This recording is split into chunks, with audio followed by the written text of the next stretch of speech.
Welcome. I'm Fred Amos, owner of Bernhardt Watch Company, and what I want to do in this segment is show you how to change the battery in our field diver. There's three options you have on changing this battery. One, you can send it to us and we'll take care of it for you. Two, you can take it to a local jeweler. Three, you can do it yourself. Now there are some tools you're going to have to use if you do it yourself.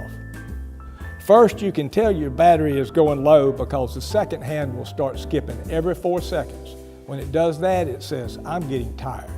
So it's time to look at getting your battery changed. You'll need a case back remover.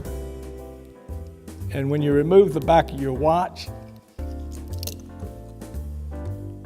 it will show you the movement. We use in this watch a Swiss Ronda 715 movement. And as you can see, you have a battery there, and to remove it, there's a little arm that holds it. And you will just push that little arm, and the battery jumps out.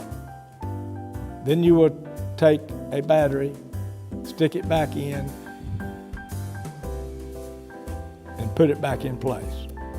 Now, main thing if you're doing it yourself, or you're having a jeweler do it, be sure and tell them to do not touch that copper coil. If you touch that coil, it'll short your movement and we'll have to replace the movement.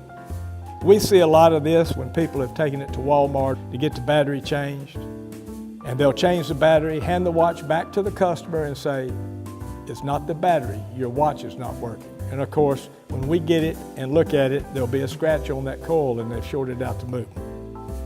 When you're done, you just put the back on the watch,